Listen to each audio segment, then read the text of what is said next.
আমাদের নবম দিন ডিজি অফিসের চলমান আন্দোলন।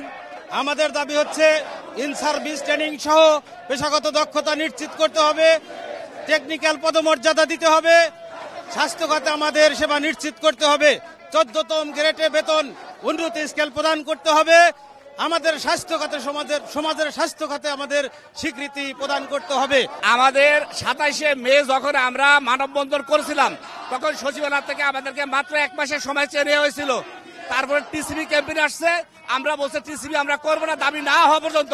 ওনারা আমাদেরকে কমিটমেন্ট দিয়েছে শুধু স্কুলের টিসিবি করলে দাবি আদায় হবে। স্কুলের পরে কমিউনিটিতে আমরা সকল কাজ করে দিছি, এখন পর্যন্ত আমাদের জিও হয় না, যেহেতু আমাদের দাবি মেনে নেওয়া হয় না।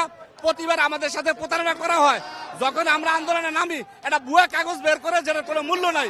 এইবার আমরা প্রতিজ্ঞাবদ্ধ হয়েছি আমাদের দাবি আদায় না হওয়া পর্যন্ত জীবন গেল আমরা এখান থেকে সরে আর যাবো না। আরএফএল গিজার মানে চটজলদি পানি গরম, বিদ্যুৎ বিল 20% কম। আরএফএল গিজার, উষ্ণ পানির পরশ। আমাদের সরকারের কাছে আমাদের 6 দফা দাবি।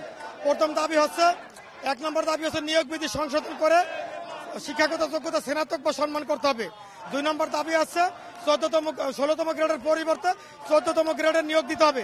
3 নম্বর দাবি হচ্ছে যে 4 বছর মেয়াদী ইন সার্ভিস ডিপ্লোমা কোর্স প্রদান করতে হবে। 5 নম্বর দাবি হচ্ছে ইন সার্ভিস ডিপ্লোমা কোর্স প্রদান করে সরাসরি 11তম গ্রেডে নিয়োগ দিতে হবে।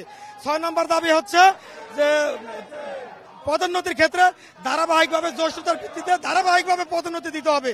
এই হচ্ছে আমাদের 6টা দাবি। অত্যন্ত দুঃখের বিষয়, আজকে 8ম দিনের মতো মহাখালী স্বাস্থ্য অধিদপ্তরে আমরা কর্মসূচি পালন করতেছি, 10ম দিনের মতো পালন করতেছি, কিন্তু দুঃখের বিষয় স্বাস্থ্য অধিদপ্তরের ডিজি মহোদয় সহ কোনো কর্মকর্তা এখন পর্যন্ত আমাদের সামনে এসে আমাদের প্রতি সহানুভূতি প্রকাশ করে নাই। আমি মনে করি 24 জুলাই গণ অভ্যুত্থানে নতুন এক বাংলাদেশ স্বাধীন হয়েছে।